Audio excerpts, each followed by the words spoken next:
নমস্কার বন্ধুরা, আমি রূপা ব্লগ সুদূরপা চ্যানেলে আপনাদের সবাইকে স্বাগত জানাই। আজকে আমার এই ভিডিওটি যে যেখান থেকে দেখছেন আশা করি সবাই সুস্থ আছেন, ভালো আছেন।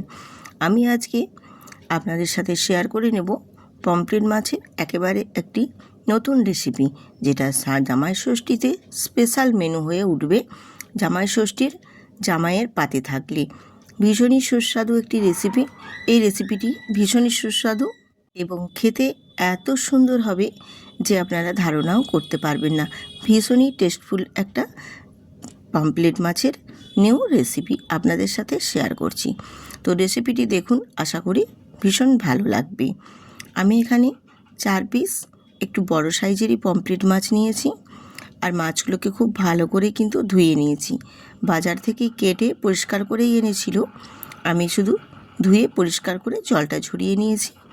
এবারে আমি মাছের মধ্যে লাগিয়ে দেব স্বাদ মতো নুন, হলুদের গুঁড়ো, আর অল্প একটু দিয়েছি এখানে কাশ্মীরি লঙ্কার গুঁড়ো, আর দেব ওপর থেকে একটু অল্প করে ছড়িয়ে দেব সর্ষের তেল দিয়ে খুব ভালো করে আমি মাছগুলো ম্যারিনেট করে নেব। আর সর্ষের তেলটা এই পমফ্রেট মাছের গায়ে অবশ্যই কিন্তু মাস্ট দেবেন, তাহলে ভেজে নেওয়ার সময় একটুও কিন্তু ফটফট করে ফাটবে না এবং গায়ের মধ্যেও তেল ছিটকে আসবে না।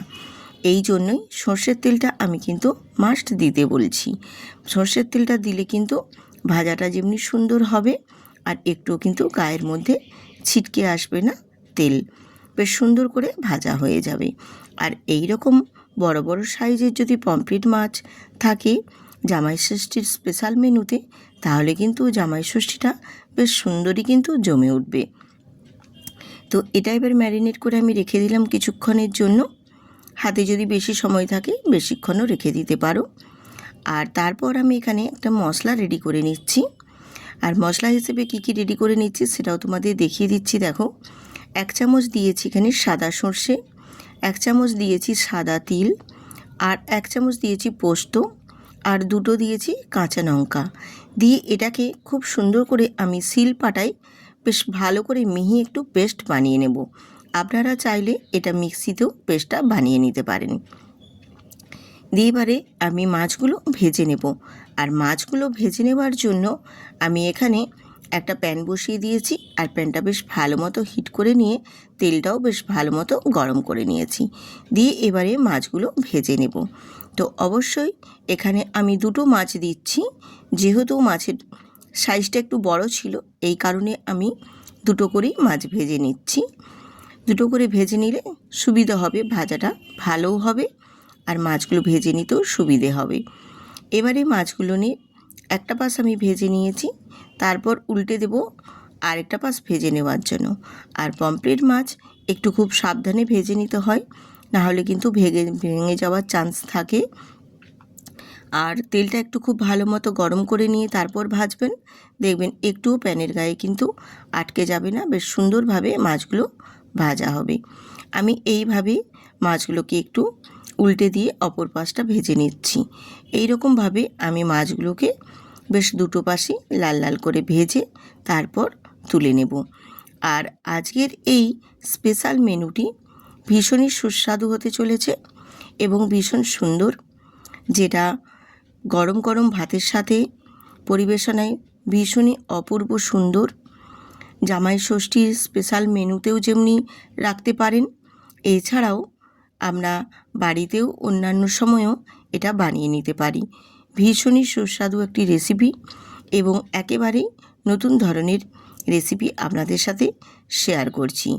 আপনারা এই রেসিপিটি দেখার পর যদি আপনাদের ভালো লেগে থাকে অবশ্যই কিন্তু ভিডিওটিতে একটি লাইক দিয়ে সুন্দর করে কমেন্ট করে দেবেন এবং বন্ধুদের বা পরিজন আত্মীয় স্বজনদের মধ্যে প্রচুর প্রচুর পরিমাণে শেয়ার করে দেবেন, যাতে তারাও আমার এই ভিডিওটি দেখার সুযোগ পায়। মাছগুলো দেখো বেশ সুন্দর করে আমি কিন্তু আগে ভেজে নিলাম। এই রকম করে মাছগুলো যদি ভেজে নেওয়া হয় মাছগুলো কিন্তু একটুও ভাঙবে না, বেশ সুন্দর করে মাছগুলো ভাজা হয়ে যাবে। এবারে আমি যে একটা বেগুন নিয়েছিলাম বড় সাইজের, সেই বেগুনটাকে 4 খণ্ড করে নিয়েছি।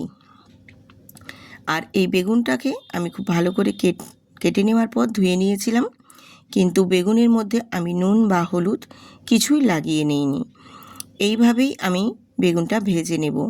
আর বেগুনটাকে যদি নুন হলুদ দিয়ে মাখিয়ে রাখতাম তাহলে বেগুনটা একেবারেই নরম হয়ে যেত, আর ভাজার পর আরও নরম হয়ে যেত, যেটা একেবারে কিন্তু ঘাঁটা হয়ে যেত।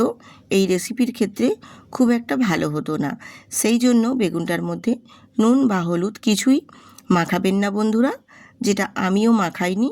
এইভাবেই কিন্তু বেগুনটাকে ভেজে নেবেন, তাহলে বেগুনগুলো একদম সুন্দরভাবে গোটা গোটা থেকেই বেশ লালচে লালচে করে ভেজে নেব। আর ঠিক একদম তেলে ছেঁকে দেখো ভেজে নিয়েছি। আর এখানে ভেজে নিয়ে তারপর আমি তুলে নিলাম। এবারে ওই তেলের মধ্যেই দিলাম হাফ চামচ কালো জিরে ফোড়নে, আর দেব দুটো চেরা কাঁচা লঙ্কা। কাঁচা লঙ্কার পরিমাণটা তোমরা চাইলে আর একটু বাড়িয়েও নিতে পারো। যেহেতু আমি মশলার সঙ্গে দুটো লঙ্কা দিয়েছি, সেক্ষেত্রে এখানে আরও দুটো ব্যবহার করছি। দিয়ে এবারে দিয়ে দেবো এখানে একটা টমেটো কুচো। আমি টমেটো কুচোটা দিয়ে এখানে দিয়ে দেবো এবারে স্বাদ মতো নুন। তো নুনের পরিমাণটা একটু দেখেই দিতে হবে, কারণ বেগুনের মধ্যে কিন্তু আমি নুন দিয়ে ভাজিনি। এই কারণেই নুনটা এখানে একটু বেশি পরিমাণে দেখে দিতে হবে, যাতে বেগুনের মধ্যেও কিন্তু নুনটা ঢুকতে পারে। এরপর এখানে আমি টমেটোর সাথে দিয়ে দিলাম একেবারে নুন আর হলুদের গুঁড়ো আর কাশ্মীরি লঙ্কার গুঁড়ো, কালারটা যাতে সুন্দর আসে। দিয়ে একটু ভালো করে টমেটোটা নাড়াচাড়া করে নরম করে ভেজে নেব। এখানে তোমরা চাইলে পেঁয়াজও ব্যবহার করতে পারো, কিন্তু আমি পেঁয়াজ ছাড়াই আজকের এই রেসিপিটি বানাবো। পমফ্রেট মাছের রেসিপিতে পেঁয়াজ দিলে খুব একটা ভালো লাগে না, এই কারণেই আমি পেঁয়াজ ছাড়াই বানিয়ে নিচ্ছি আজকের এই রেসিপিটি। এবারে এখানে আমি যে বেটে রাখা মশলাটা রেডি করেছিলাম শিলপাটায়, সেই মশলাটা দিয়ে অল্প একটু জল দিয়ে খুব ভালো করে মশলাটাকে একটু কষিয়ে নিতে হবে।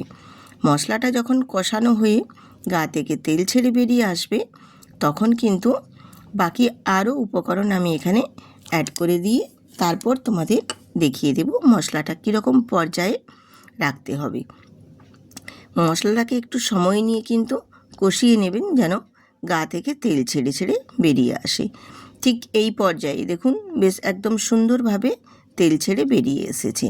এই রকম পর্যায়ে মশলাটাকে বেশ সুন্দর করে কষিয়ে নেবেন, তাহলে মশলার স্বাদটা যেমনি সুন্দর হবে মাছের মধ্যেও ঢুকবে। আর এই পমফ্রেট মাছের যে নতুন রেসিপিটি একেবারে কিন্তু অসাধারণ লাগবে।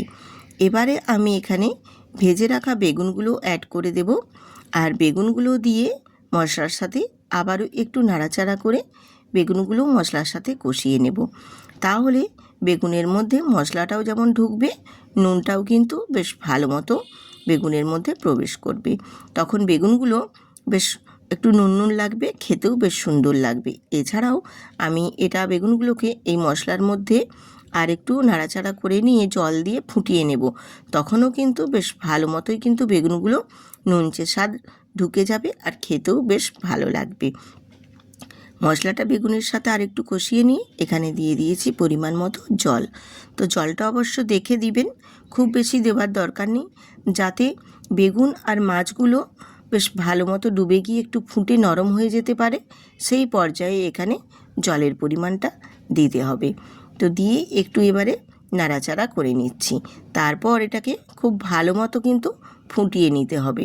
এইভাবে একবার পমফ্রেট মাছ বেগুন দিয়ে সুন্দর করে রান্না করে তারপর বন্ধুরা পরিবেশনায় করে দেখবেন, কত যে সুন্দর হয়, এত অপূর্ব সুন্দর হবে যে আপনারা ভাবতেই পারবেন না যে এই বেগুন দিয়ে পমফ্রেট মাছেরও এত সুন্দর একটা নতুন রেসিপি বানানো যায়, যেটা আমরা এমনি সময়ও বাড়িতে বানিয়ে নিতে পারি বা গেস্ট আসলেও বানিয়ে নিতে পারবো। এছাড়া সামনেই আসছে জামাই ষষ্ঠী, জামাই ষষ্ঠীর স্পেশাল পাতেও দিতে পারেন কিন্তু এই স্পেশাল নিউ রেসিপিটি। ভীষণই সুন্দর অপূর্ব একটি স্বাদ নিয়ে আসবে, তার সাথে খেতেও অপূর্ব স্বাদ লাগবে, আর দেখতেও বন্ধুরা এতটা সুন্দর হবে যে আপনারা ভাবতেই পারবেন না যে এই পমফ্রেট মাছ দিয়ে এত সুন্দরভাবে এই সামান্য উপকরণ দিয়ে বানিয়ে নিতে পারবেন এত সুন্দর একটা স্পেশাল মেনু। তো বেশ ভালো মতো দেখো আমার গ্রেভিটা ফুটে উঠেছে। এবারে আমি ভেজে রাখা পমফ্রেট মাছগুলো এক এক করে দিয়ে দেব, আর এই গ্রেভির মধ্যে ডুবিয়ে দেব একটু স্প্যাচুলারটা দিয়ে। তারপর খুব ভালো মতো করে একটু ফুটিয়ে নেব। তাহলে কি বলো তো, মাছগুলো বেশ সুন্দরভাবে নরম হয়ে যাবে আর পুরো গ্রেভিটার মধ্যে একটা পমফ্রেট মাছের স্বাদ নিয়ে আসবে। এত সুন্দর একটা মিষ্টি গন্ধ বেরিয়েছে বন্ধুরা, কি বলবো। এই সবে মাছগুলো দিয়েছি, কিন্তু তাতেই যেন ভীষণ সুন্দর একটা স্মেল বেরিয়েছে। অপূর্ব সুন্দর একটা, দেখতেও যেমনি লাগছে তেমনি কিন্তু খেতেও অপূর্ব স্বাদ হয়েছিল বন্ধুরা। ভীষণই সুস্বাদু একটি রেসিপি। আপনারা অবশ্যই কিন্তু বাড়িতে বানিয়ে দেখবেন বা জামাই ষষ্ঠীর স্পেশাল মেনুতেও রাখতে পারেন।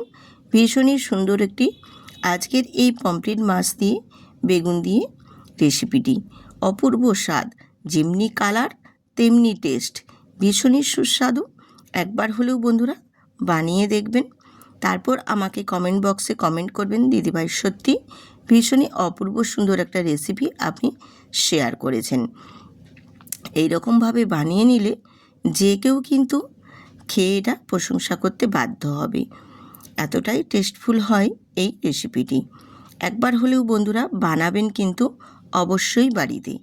আর আজকের এই রেসিপিটি আপনাদের কেমন লাগলো সেটাও কিন্তু কমেন্ট বক্সে কমেন্ট করতে ভুলবেন না। এইভাবে আমি একটু ফুটিয়ে নিয়েছি, দেখো। ফুটিয়ে নেওয়ার পর তারপর বেশ মাছগুলোও নরম হয়ে গেছে, সুন্দরভাবে সম্পূর্ণটা রেডি হয়ে গেছে। এবারে গ্যাসটা অফ করে তারপর আমি নামিয়ে পরিবেশন করে তোমাদের দেখিয়ে দিচ্ছি যে আজকের এই রেসিপিটি একেবারে স্পেশালভাবে কিন্তু জামাই ষষ্ঠীর মেনুতেই রাখতে পারেন। এতটাই অপূর্ব সুন্দর যে দেখলেও যেমনি ভালো লাগছে দেখতে, খেতেও কিন্তু অপূর্ব লাগবে। জামাইয়ের পাতে যদি এই রকম মেনু থাকে তাহলে জামাই ষষ্ঠীটাও কিন্তু খুব ভালো মতোই জমে উঠবে। বন্ধুরা, এই রেসিপিটি একবার হলেও কিন্তু এই ষষ্ঠীর মেনুতে পাতে রাখবেন। অপূর্ব সুন্দর আর অপূর্ব স্বাদ, ভীষণই টেস্টফুল একটি রেসিপি এই পমফ্রেট মাছ দিয়ে বেগুন দিয়ে, সুস্বাদু। তো চলুন আজকের এই রেসিপিটি অবশ্যই কিন্তু ট্রাই করবেন। আর ভালো লাগলে অবশ্যই ভিডিওটিতে লাইক দিয়ে সাবস্ক্রাইব করে পাশে থাকবেন। এখানেই আজকে শেষ করছি।